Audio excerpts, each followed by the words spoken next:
People have been calling episode 6 of The Rings of Power a masterclass in writing. Yes, it's totally a tour de force when your villain is more sympathetic and relatable than any of your heroes.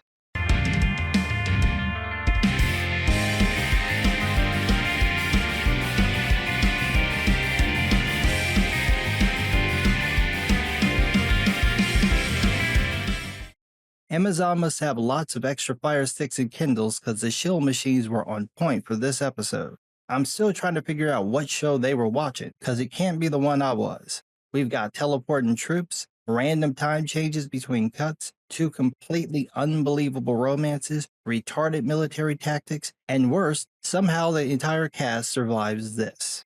Now, I've noticed a pattern with the show. Whenever the showrunners John Payne and Patrick McKay write the episode, that episode really sucks. It'll be loaded with references to the Jackson films, not just the dialogue, but lifting entire scenes from the films. Characters will speak in poorly written Shakespearean English. There will be an unusual focus on the female characters. The pacing will be off, either too fast or usually too slow. And important events and plot points will have little to no setup. This episode is riddled with these problems right from the start. The episode opens with Adar planting seeds in the ground, saying, "Life in defiance of death." This is to show that he's still at his core an elf. Then he gives a speech to the orcs about how they finally have something to fight for, in this case, a potential home. This is the second or third time the idea of the orcs having a place to call their own is mentioned, and just like the previous times, it's a throwaway line. There's no focus on this at all, such as why the orcs would want to have a place to call their own, or whether this is just something in Adar's head. We have zero context, which in turn makes Adar's rousing speech to his brothers and sisters fall flat. A quick note about that last bit. This is the first time there's any mention in the show that there are female orcs. There being female orcs is technically true to the books, but it's interesting that there's been no focus on this in the show considering how much the showrunners fawn all over strong women. Another odd part about this line is that Adar previously referred to the orcs as his children, so he seems to be bouncing between how he views them, or really, the writers can't get it together. This is a pure continuity issue, and one that should have been caught because there's so little info in the show about the orcs anyway. The less you confuse the audience, the better. The bigger issue is that in the books, the orcs already have a home. Mordor is controlled by Sauron from year 1000 of the Second Age, which is roughly the date of the show, maybe even a little bit into the past. It'd make more sense for them to be there, where Sauron is supposed to be, instead of wandering around as Adar claims. This is yet another problem that was completely avoidable by simply not messing with the lore. It then cuts to the orcs marching on the tower, and this moment highlights another problem I've had with the show. We have no concept of the distance between locations. I know the show had those map scenes showing where things are in Eriador, but what's missing is a visual and verbal reminder of the locations. For example, how long does it take to get from the watchtower to the main village? How long does it take to get to Bronwyn's home village? On which side of the tower, north, south, east, or west, are these sounds? I don't need a map to show me this. A character could say it's a day's ride south and that would be enough. This is especially important for this scene because it hinges on knowing which direction the orcs are coming from, where the villagers flee to, and how Bronwyn's retarded plan is supposed to work. Now let's get into this plan, because it turns out my guess was right. They're going to drop the tower on the orcs. Keep in mind, though, that there are hundreds, if not thousands of orcs, more that could cross this bridge or fit inside the watchtower, so knocking the tower down on them won't really help. In fact, it's not the smartest thing to do. The smartest thing to do is to destroy the bridge, since that apparently is the only access point in that direction. The orcs will either be stuck, have to build a makeshift bridge, or walk dozens if not hundreds of miles to get to the other side. But instead of doing any of that, the plan is to let the orcs come in and find a completely empty watchtower.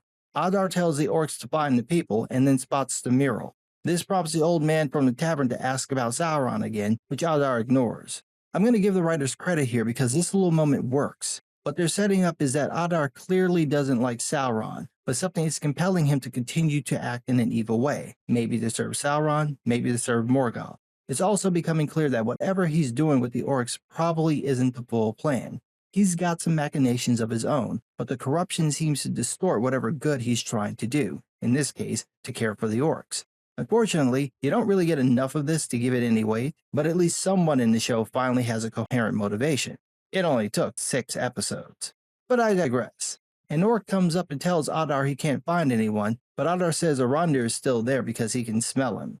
and then the orcs spot Arondir, who was hiding behind a wall. He shoots at the orcs and then targets the tower. Now, take a look at this tower. Do you notice anything strange, like the ropes and wood binded around the brick tower?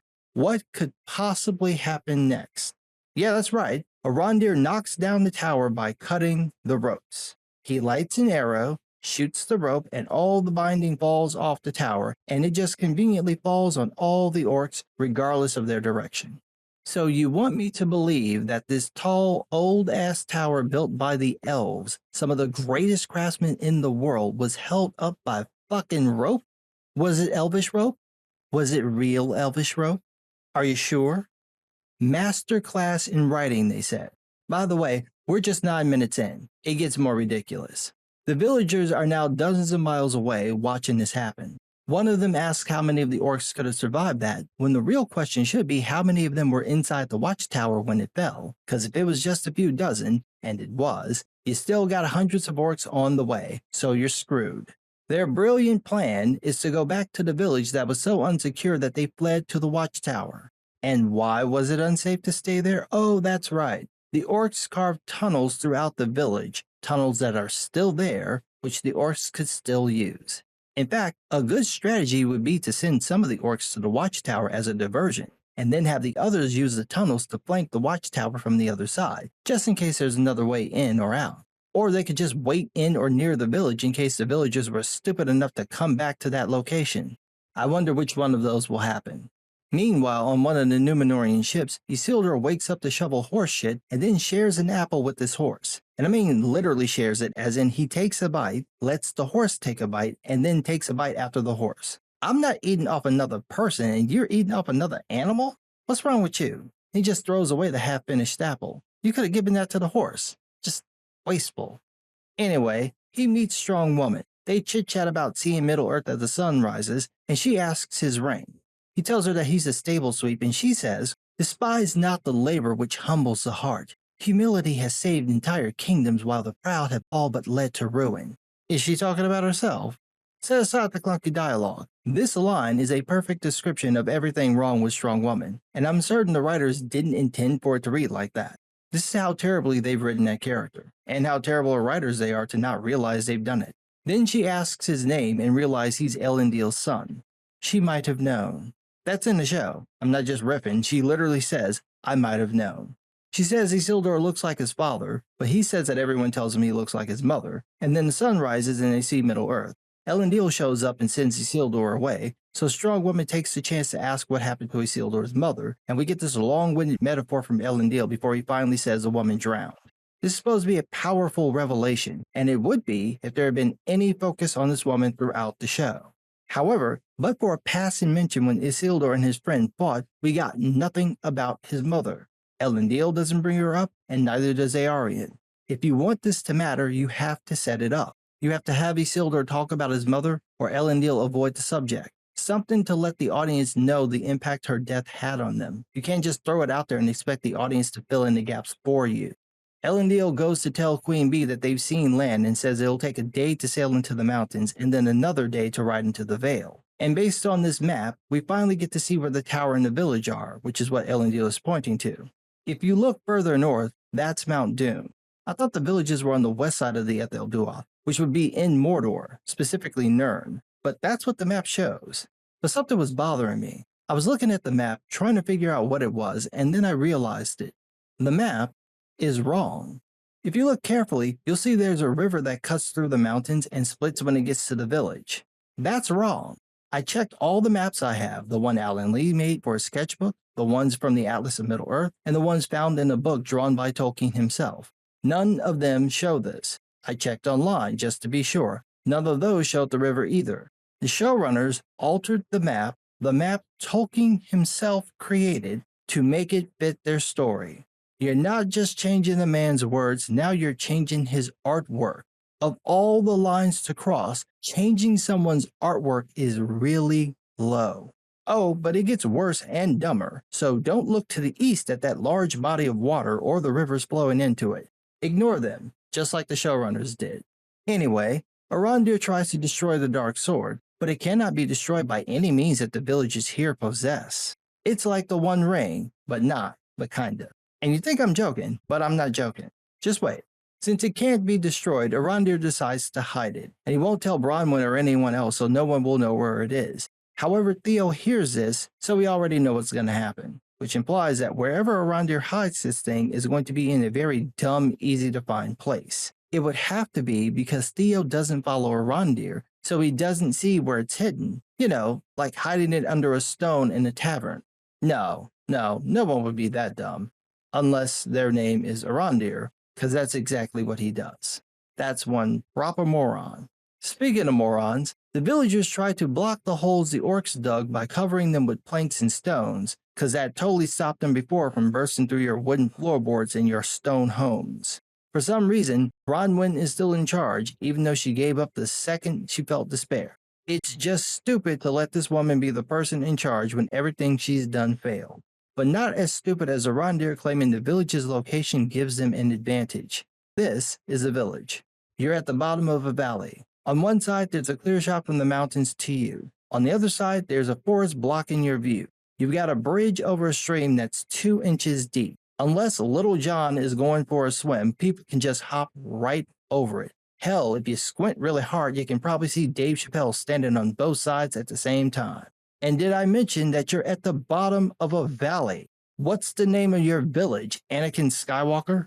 Your enemy has the high ground and can surround you from every direction. What advantage do you have? Are you going to bother to build some barricades and set up watch guards at least? No, of course not, because that would make sense, and that's not this kind of show. Anyway, Arondir gives some half-assed pep talk, and then Theo mopes about being sent into the tavern with the wounded and the kids, because he wants to be a big, strong man. But then he thinks he's going to die, so he asks his mommy to tell him what she used to say to him when he had bad dreams. This is in the show. I'm not making any of this up. It's in the show. But he's wearing plot armor, so he'll be fine. Then we get this half-assed romance bit between Arondir and Bronwyn. He gives her one of the seeds she gave him back in the first episode, and says the elves plant one before battle, and then Bronwyn repeats the line Adar said, but in English this time, life in defiance of death, and it's not clear how she knows this or why she would say the same thing the same way. It really doesn't matter though, because these two never come across as a believable pair. We've never seen them show anything but restrained familiarity. Compare that with the scene with Nori's mom and dad in the cart when the mom realizes they'll be left behind. The dad talks about how he spotted her in the field and just knew that he'd spend the rest of his life with her. That scene worked, and it took all of 3 or 4 minutes to do it. These scenes with Bronwyn and Arondir feel forced and lack any context. It's almost like it's just there because in The Lord of the Rings there was an elf who loved a human. Then it cuts to nighttime and the orcs finally arrive. Arondir's brilliant plan is to have a few dozen orcs cross the bridge, you know, the one on the hill that people can just hop across, and then block their path to the right and the left with burning carts. What about the other hundreds on the way? Meh. Of course, for that plan to work, Bronwyn has to set the cart on fire, but being the strong woman that she is, she can't work a flint, and neither can the other woman with her, so an orc comes around the cart and winds up killing the woman helping Bronwyn, allowing Bronwyn to kill the orc, take his torch, and light the fire. So brave and beautiful. The plan goes off without any other hitch. They corner about 50 or so orcs, kill all of them, shooting them from the tops of roofs and beating them in battle. These people with zero combat training just mauling orcs who are stronger, faster, and more capable than them. Totally plausible. And no battle will be complete without Arondir having an elf moment. So he fights this big orc who actually starts to whoop his ass, which kinda doesn't make any sense because Arondir is supposed to be this badass black warrior elf. But then he's also male, and the showrunners just highlighted a strong woman, so Arondir can't save himself, he needs Bronwyn to save him instead. But if she wasn't there, he would have whooped that orc's ass, just tore him up. After the fight, Arondir notices the color of blood on one of the bodies, and it turns out that a bunch of the orcs were actually the villagers who sided with Adar. As this happens, arrows fly from the forest and pick off the villagers. It's almost like this really wasn't a good defensible position, especially if you didn't do anything to barricade the village, watch for enemy movements, or set traps to stop the enemy should they approach.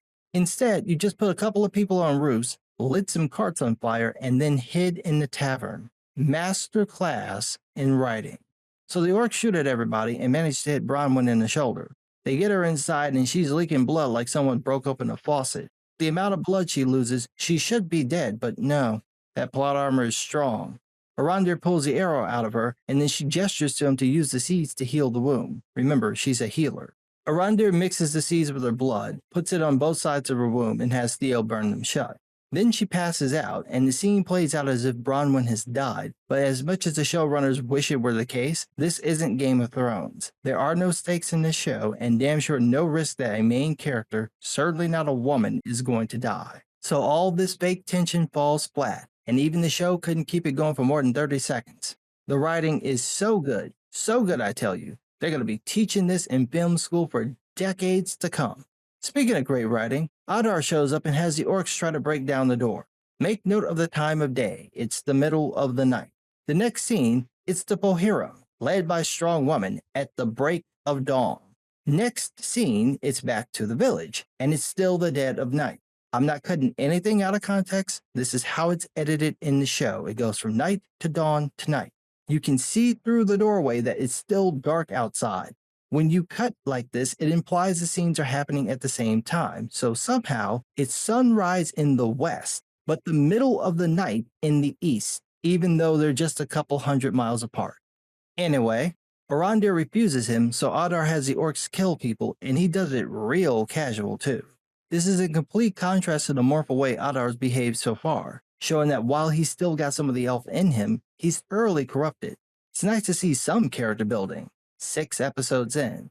When Arondir still won't give up the sword, Adar targets Bronwyn, so Theo decides to save his mother and tell Adar where the sword is. And where is the sword? Under a stone in the tavern. And how did Theo know it was there when we didn't see him follow Arondir to see where the man hid it? Who knows? Definitely not the showrunners. Adar checks to make sure it's the real thing because he's the only person in this show with a functioning brain, and then steps outside where it's now mid-morning. It's just been 4 minutes, man. In the span of 4 minutes, it's hopscotch between times 4 different times. And then it does it again in the same scene. Adar walks outside, heading to the old man from the tavern, and they hear horse hooves. The Bohiram arrive, coming with the fury of 1,000 Karens, and now it's the afternoon. They too destroy the orcs, even though none of them but Strong Woman and Discount Aragorn have ever been in battle. They're not just good, they're incredible. The orcs stand no chance, but of course, none are as awesome as Strong Woman, the best of the best. Look at her being the bestest ever. She kills an orc while hanging upside down. Ain't she the best there is, the best there was, and the best there ever will be? Never mind that if you just threw a spear at her legs or chest or aimed at the horse, she'd be dead. If you don't like this scene, you must hate women. Everybody doesn't fare well, though. One of Isildur's friends, the white one, obviously, is too weak to fight. He has to be saved by the rock. Meanwhile, Isildur is hanging out with Queen Bee on the ridge watching the battle. Why? Why is he even there, let alone with her? Does being a stable sweep keep him out of combat? It makes even less sense why Queen Bee would tell him he could join the battle, but just him. No one else goes? No one else wants to go? Why is any of this happening?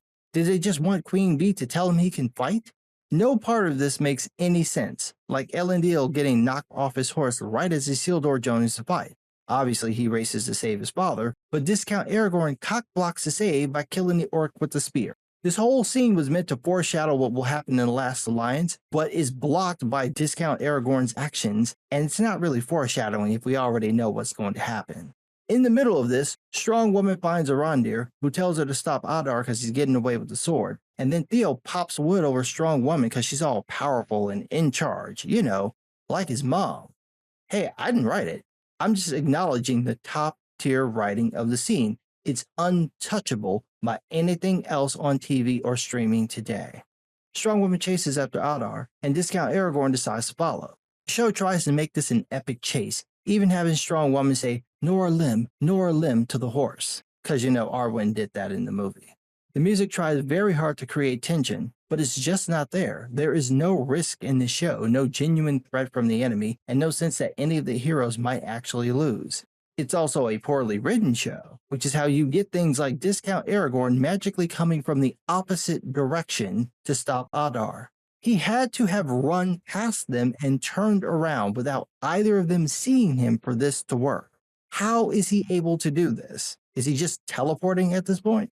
Anyway, he takes out Adar and stabs Adar in the hand to keep him from getting the sword. He then asks if Adar remembers him, and dude is like, No. Should I? And then he asks if he killed someone Discount Aragorn cares about, like a woman or a child. And the way it's done comes across as callous and sympathetic at the same time, and it's just magnificent. And yet also shocking, because this is the only character with any depth in the show.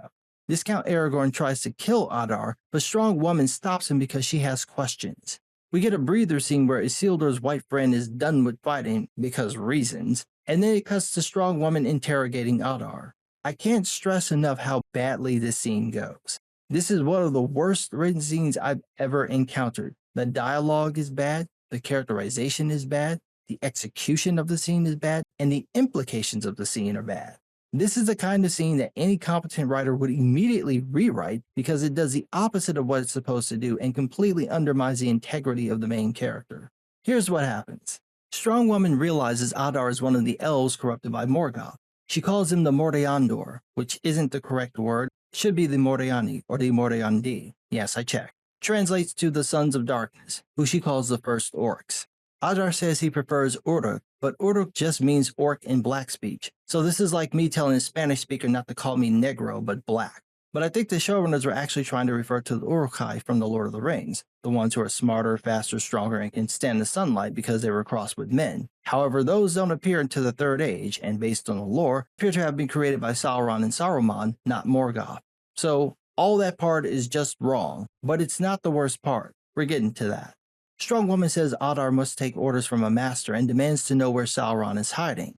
When Adar refuses to answer, Strong Woman threatens to pull the orcs into the sunlight because, and this is key, she knows Adar cares about them. In other words, she wants to torture him by hurting those he cares about. This is our hero. Remember that. This threat causes Adar to tell Strong Woman what happened. Sauron wanted to create a world of order and planned to use the dark arts to do it, but some secret lay hidden even from him. So he went north and created the fortress, using orcs to try to discover the secret, but it still eluded him. Where did he get the orcs?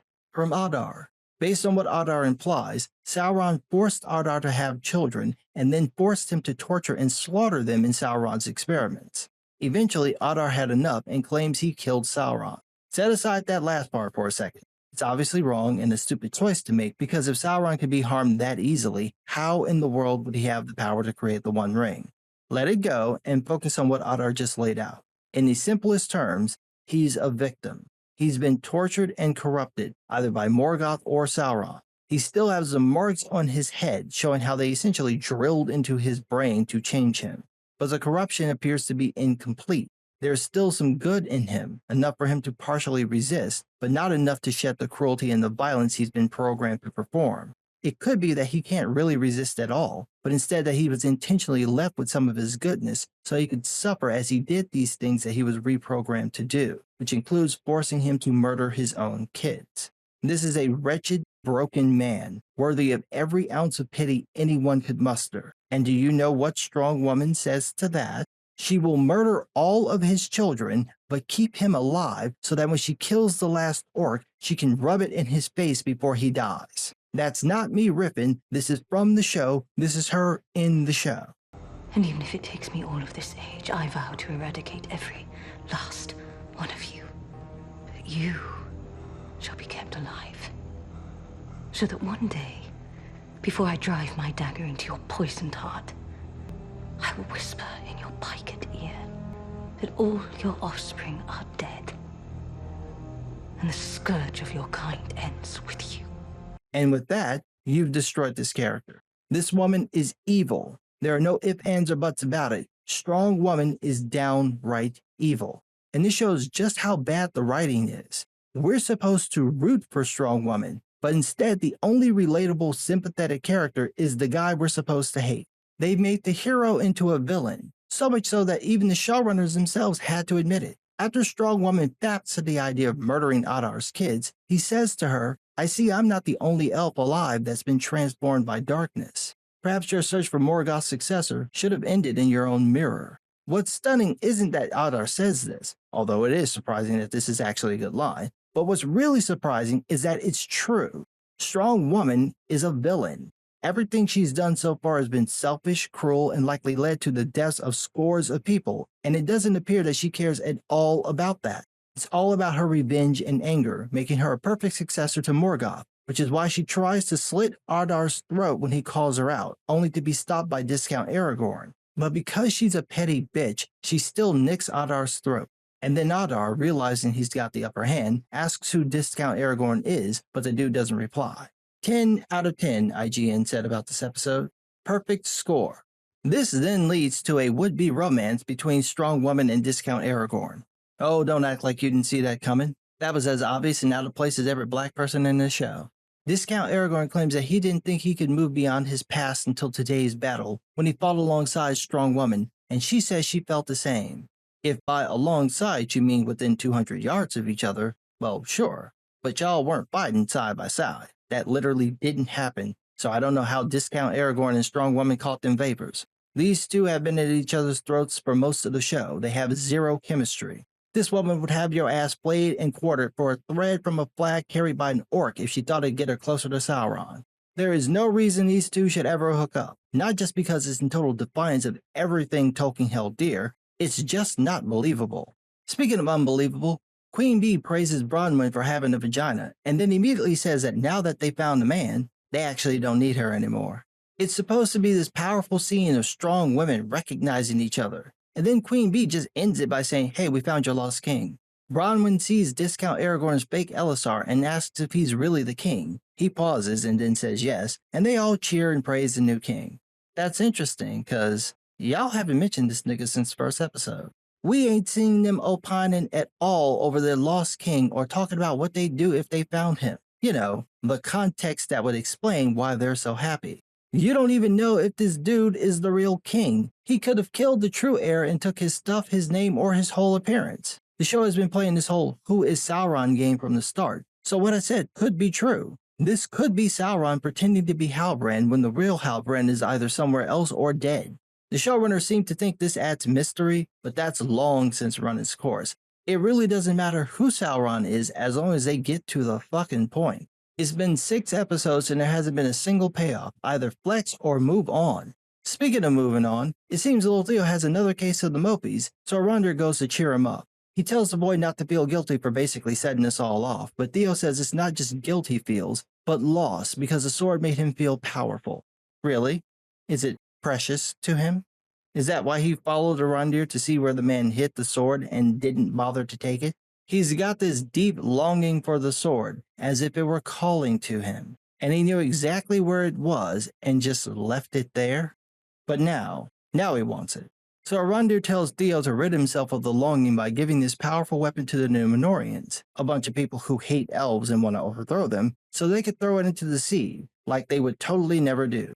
But Theo is like, fine, let's do that. And for the first time since Strong Woman and Discount Aragorn caught Adar, someone bothered to check inside the wrappings to make sure the sword was still there, and wouldn't you know, it's gone.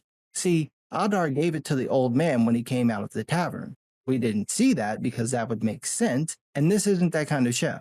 Instead, we see the old man sticking the sword, which turns out to be a key, into the stone, which unlocks the dam, causing water to flood out of the watchtower into the trenches the orcs built. I have a question. Who built the dam? This appears to be part of the Elven Watchtower, so did the elves build the dam? Did they also build the lock that needs a dark sword fueled by blood as a key? That doesn't make sense. So is this a former Sauron Watchtower? Okay, let's say it is. That still doesn't explain why there's a dam. I'm bringing this up because when the water flows, it just goes into the trenches. It doesn't spread or overflow and cover the rest of the land. It's almost like the trenches were meant to be there, so why would you block off the water flow? We get a throwaway scene with Isildur and Elendil as they hear the dam break.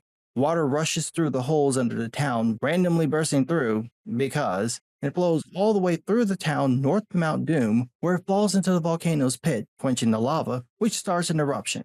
Now, this can happen. It's called hydrovolcanism. However, that's not the problem.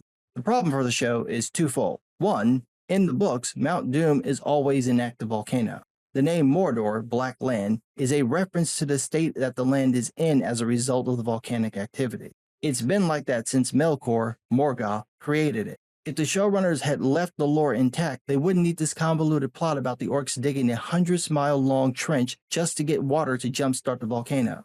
In fact, if they hadn't changed the lore so much, they could have kept the idea that the volcano was dormant and just had Sauron, who is a fire spirit, jump started. This would be well within his power to do. Instead, because they were trying to write the novel Tolkien didn't write, the showrunners had the orcs build a trench all the way to a branch of the Anduin River, but that leads into problem number 2. There's a closer water source. Remember the map? The real map. You see that huge body of water, the Sea of Nurnen? You see the River Poros going into it? That's in the south. Or how about that unnamed river just east of Mount Doom, the one flowing north to south? All of which are closer than the Anduin. Is there a reason they couldn't use those rivers or the sea? It seems the showrunners just changed this because they could, not because they couldn't tell their retarded trench plot any other way. But no, they were just so intent on being extra. Speaking of which, how in the hell is anyone supposed to survive this shit? The volcano erupts and it pours down hot ash and rocks, and then comes a pyroclastic flow. That flow destroys everything it touches. If it doesn't get knocked down by the sheer force and speed of the gases or all the debris, then the heat of the gases would torch everything they touched. You're not running into a stone building, essentially a furnace, and surviving this. You definitely ain't gonna survive it by standing there dumbfounded as this big ass cloud of hot earth spooge flows all over you. I'm impressed though by the show's ability to get better and worse at the same time. You've got the good bits with Adar, but the stupidity of every other character in the show. You've got the stellar VFX for this explosion, but the insanity of a tower being held up by rope. You've got Adar putting Strong Woman in her place with perhaps your search for Morgoth's successor should have ended in your own mirror. But in the same scene, you've got Strong Woman talking about his piked ear. They finally learn how to edit and then have it change the time of day 4 times in a row. This can't be accidental. No one writes like this without knowing what they're doing. I'm sure they think what they're doing is good. I'm sure they got lots of praise from Amazon Studios. I'm also sure that anyone who's a fan of Tolkien's works who was involved in this show would have told them this is just terrible. If, of course, they were allowed to do that, and I suspect they weren't, and anyone who did was asked to leave, because there's no other explanation for why the show is this bad. I don't know how anyone who's being objective and honest can watch this episode and claim it's one of the greatest episodes in the history of TV, or that this show is better than Game of Thrones or House of the Dragon, or that this rivals Peter Jackson's films. I want to know what show you're watching, because it sounds like that one is actually enjoyable. I mean, you've got to give me more than one character to root for, and it can't be the fucking villain. So by all means, let me know what I'm missing. I just got new contacts, so I should be able to see whatever you point to. Show me where to look to find this masterclass of writing, because otherwise I'm going to be over here bobbing my head like Stevie Wonder because I don't see a goddamn thing. But what do I know? I'm just some guy.